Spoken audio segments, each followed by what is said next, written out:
అనమాట. ఇంకొకటి వచ్చేసి ఇంకా ఏ కాపీస్ పెట్టుకోవాలా, పాస్‌పోర్టు, వీసా, తర్వాత డాక్యుమెంట్స్, ఒరిజినల్ డాక్యుమెంట్స్ కూడా క్యారీ చేసుకోండి.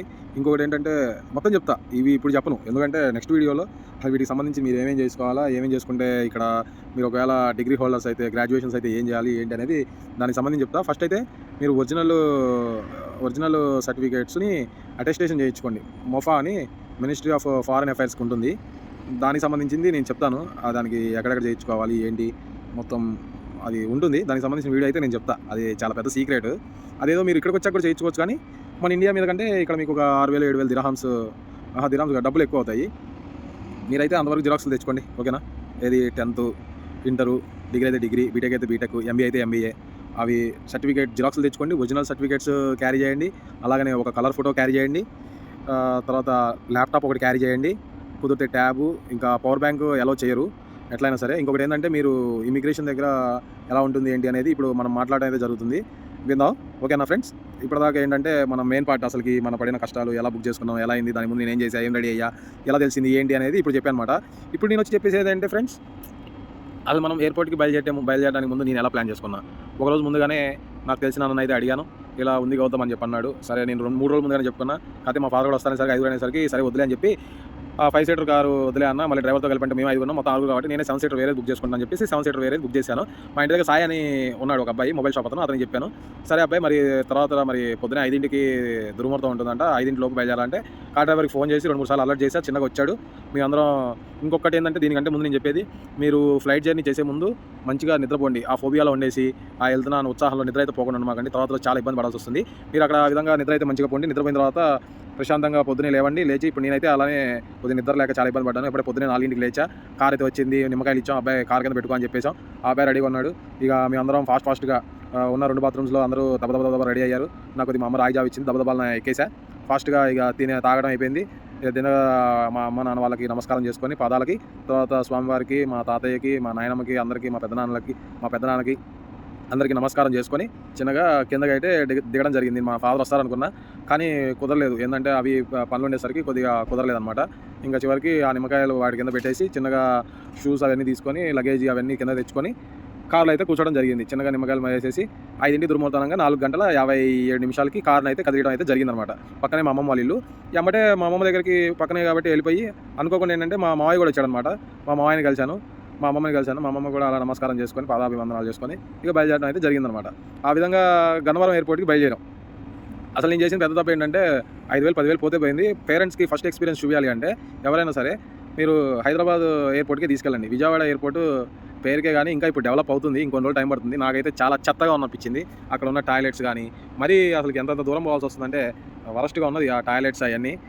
నేనైతే విజయవాడ ప్రిఫర్ చేద్దని చెప్తా. కాకపోతే ఏంటంటే విజయవాడ దగ్గర కాబట్టి మళ్ళీ మా ఇంట్లో వాళ్ళు కొద్దిగా పెద్దవాళ్ళు అవుతున్నారు, వాళ్ళు ఎందుకు ఇబ్బంది పెట్టడం అని చెప్పి హైదరాబాద్ అంటే రానుకొని 10 గంటల జర్నీ ఇదంతా వద్దు అని చెప్పేసి ఇక విజయవాడ నుంచి ఫ్లైట్ ఉంది కాబట్టి ఆ ఫ్లైట్కే బుక్ చేసుకున్న. చివరికి యాడ్ చేసి ఇటు చేసి ఇక చిన్నగా గన్నవరం ఎయిర్పోర్ట్కి అయితే వచ్చాం. గన్నవరం ఎయిర్పోర్ట్కి వచ్చే ముందు మేము మా మావయ్య ఇంటికి వెళ్ళి చిన్నగా ఒక కాఫీ తాగేసి మా ఫ్రెండ్ కొన్ని సామాన్లు ఉన్నాయన్నాడు. నా ఎలా అయితే 27 కేజీలు అయింది, నాకు 30 కేజీలు ఇచ్చాడు చెక్కిన్ లగేజీ. సరే ఆ 3 కేజీలు అతని కోసం రామర్పాడు రింగ్ దగ్గర వెయిట్ చేసి అతను వచ్చి ఇచ్చాడు. అవి నా దాంట్లో తీసుకొని సెట్ చేసుకొని ఇక చిన్నగా ఎయిర్పోర్ట్ దగ్గరికి వెళ్తున్నాం.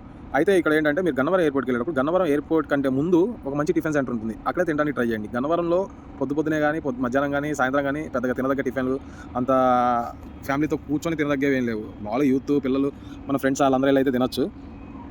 ఇప్పుడు గన్నవరం ఎయిర్పోర్ట్లో కూడా పెద్దగా ఏమి ఉండవు మీకు. మహా అయితే సమోసా అమ్ముతాడు, శాండ్విచ్ అమ్ముతాడు, టీ కాఫీ ఇవి వరకే ఉంటాయి. ఇంకొకటి వచ్చేసి ఏంటంటే ఇప్పుడు మన ఇమిగ్రేషన్ కోసం వెయిట్ చేస్తున్నాం అనమాట. లోపలికి చెక్ ఇన్ అవ్వడానికి అక్కడ ముందర ఆర్మీ వాళ్ళు ఉంటారు. మొత్తం నా లగేజ్ అంతా తీసుకొని రెడీగా ఉన్నా. అయితే రెడీగా ఉంటే ఇంకా నేను ఏదైతే ఎయిర్ ఇండియా ఎక్స్ప్రెస్ అని చెప్పి బుక్ చేసుకున్నా, దానికి సంబంధించిన ఆఫీసర్స్ రావాలంట.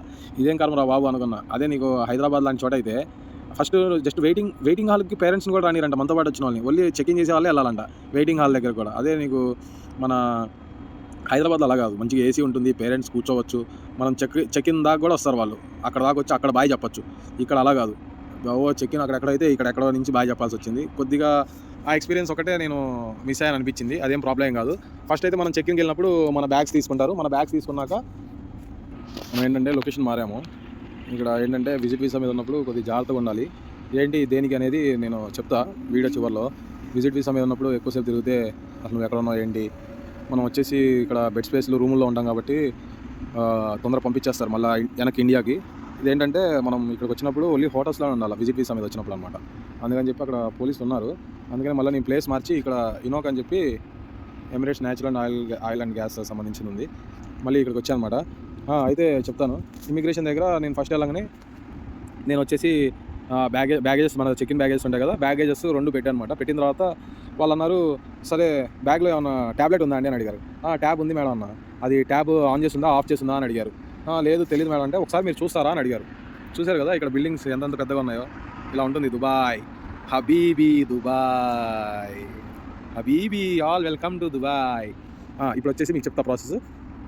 ఇప్పుడు ఏదైతే ఉన్నదో నన్ను అడిగారనమాట, ట్యాబ్ ఉందా అంటే స్విచ్ ఆఫ్ చేస్తుందా ఆన్ చేస్తుందా అంటే స్విచ్ ఆన్ చేసి ఉన్నట్టుందన్న. సరే ఒకసారి బ్యాగ్ తీసి స్విచ్ ఆఫ్ చేయండి అన్నారు. సరే అని చెప్పి తీసి స్విచ్ ఆఫ్ అయితే చేయడం జరిగింది.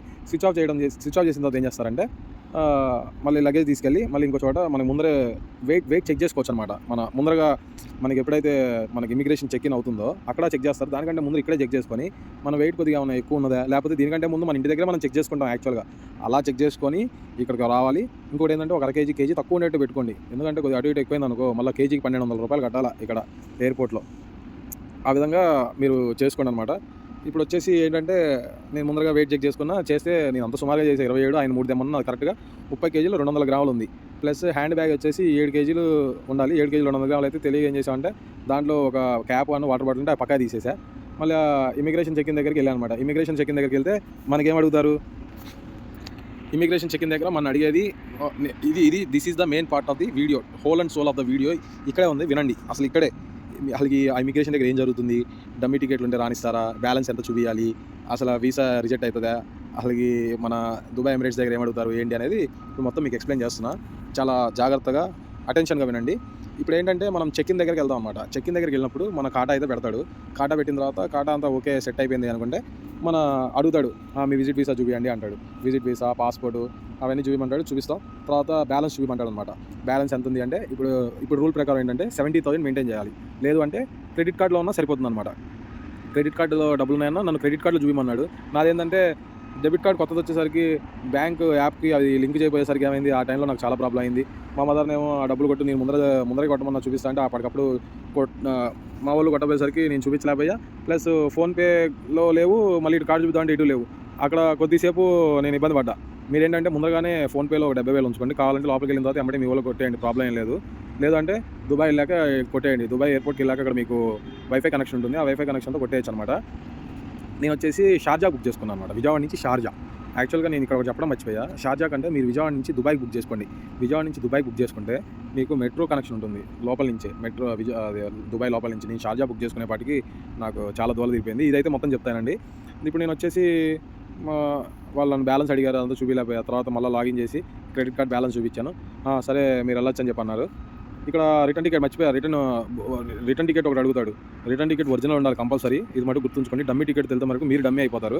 తర్వాత వచ్చేసి ఇంకా హోటల్ బుకింగ్ ఒకటి అడుగుతాడు. హోటల్ బుకింగ్ కంపల్సరీ ఉంటుంది.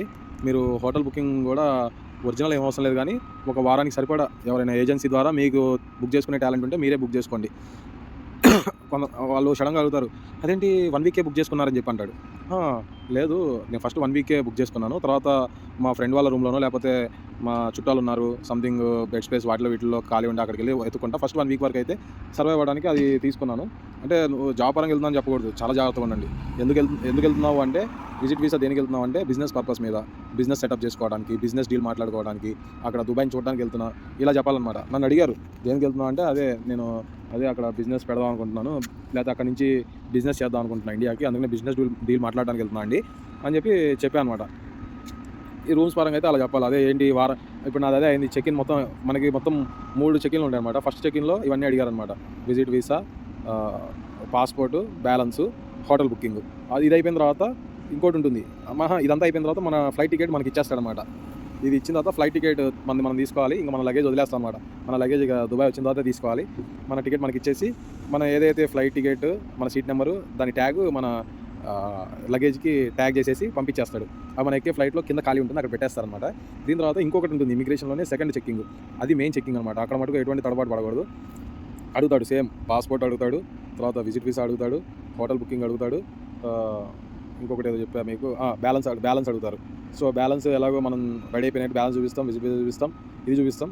తర్వాత కాకపోతే ఏంటంటే హోటల్దే అడుగుతారు. ఏంటి హోటల్ 1 వీకే బుక్ చేసుకున్నారు మీరు, 60 డేస్కి అని చెప్పి మరి బుక్ చేసుకున్నారు కదా, ఈ 60 రోజులు ఎక్కడ ఉంటారు? జస్ట్ మీరు స్పాంటేనియస్గా మీరు అప్పటికప్పుడే చాలా సమయస్ఫూర్తితో రెస్పాండ్ అవ్వాలి. అవును సార్, నేను ఇదైతే అక్కడ తెలుగే మాట్లాడేది, ఇంగ్లీష్లో ఏం మాట్లాడరు. నేను ఇలానే అక్కడికి వెళ్తున్నాను, ఈ వారం రోజులు అయితే అక్కడే ఉంటాను. మరేంటి మీరు ఇంకా పేమెంట్ మొత్తం కొట్టలేదు అనుకుంటా అంటే, అవును నేను అక్కడికి వెళ్ళేంత వరకు నాకు తెలియదు అది ఒరిజినల్ డూప్లికేటా హోటల్ అనేది.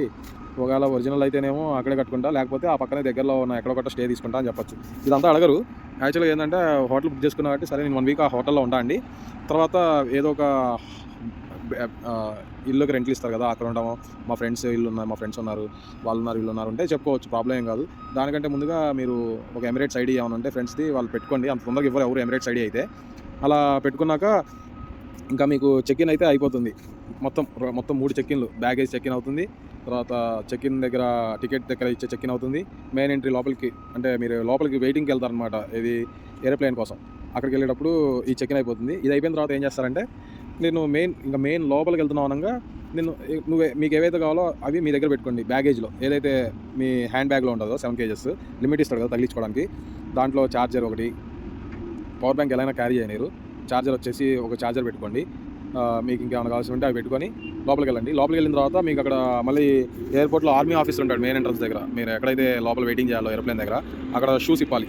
ఓకే, మీరు ఛార్జరు మీకు అన్నిటికీ ఒక్కొక్కటి ఇస్తాడనమాట, కేస్ లాగా. ఆ కేసులో పెట్టేయాలి. పెడితే షూస్ ఇప్పేసి షూస్ పెట్టాలి, ఫోన్స్ పెట్టాలి, ల్యాప్టాప్ పెట్టాలి, మౌస్ పెట్టాలి, కీబోర్డ్ పెట్టాలి, అన్ని ఎలక్ట్రానిక్ ఐటమ్స్ పెట్టమంటాడు. అన్నీ పెట్టి లోపలికి తీసుకెళ్ళి మొత్తం లోపలికి వెళ్ళి అవి చెక్ అవుతాయి అనమాట. చెక్ చేసుకున్నాక అవి బయటకు వస్తాయి. ఇక్కడ ఈ లోపు నిన్ను చెకింగ్ చేస్తాడు, మొత్తం ఇలా బాగా మొత్తం పరీక్షగా చెక్ చేస్తాడు. ఆ తర్వాత మిమ్మల్ని లోపలికి పంపిస్తాడు. ఇవన్నీ తీసుకొని సర్దుకొని కూర్చోవాలా, చక్కగా ఏరోప్లేన్ వస్తుంది. ఆ విధంగా ఆ వెయిటింగ్ దగ్గరికి వెళ్ళి కూర్చున్నాను. నేను అప్పటికి మా ఇంట్లో వాళ్ళు అన్నారు, ఏమన్నా తినొచ్చు కదంటే ఆల్రెడీ తిన్నాను. ఇంకొకటి ఏంటంటే మీకు చెప్పడం మర్చిపోయా, చక్కగా మీరు ఏరోప్లేన్ ఎక్కుదాం అనుకున్నప్పుడు పులిహార తెచ్చుకోవచ్చు, బయట నుంచి లేస్ ప్యాకెట్లు, కుర్కురే ప్యాకెట్లు అవి కొద్దిగా తెచ్చి లైట్గా తినేసి బ్యాగ్లో పెట్టుకోండి, వెళ్ళిపోవచ్చు. మొత్తానికి అంటే నా పక్కన అతను అయితే ఫుల్ ప్యాకెట్లే తెచ్చాడు, ఏం ఓపెన్ చేయకుండా, అలా తెచ్చుకోవచ్చు అనమాట. చక్కగా ఆ విధంగా తెచ్చుకోండి. ఆ విధంగా తెచ్చుకొని చక్కగా కూర్చొని ప్రశాంతంగా మీ జర్నీని స్టార్ట్ చేయొచ్చు. దీనికంటే నేనేం చేశాను అంటే వీడియో నా జర్నీ ఒక ఎక్స్పీరియన్స్ వీడియో పెట్టాను, అది కూడా చూడండి ఒకసారి. దాంట్లో మీకు మొత్తం ఒక క్లియర్ కట్ ఐడియా అయితే వస్తుందన్నమాట. ఓకే ఫ్రెండ్స్, ఇంకా మీకు నెక్స్ట్ వీడియోలో అసలు ఇక్కడికి వచ్చాక ఏంటి, ఏ విధంగా, మీకు ఏమైనా డౌట్స్, క్వశ్చన్స్ ఎటువంటివి ఉన్నా సరే నాకు పింగ్ చేయండి. నా కాంటాక్ట్ నెంబర్ ఇస్తాను.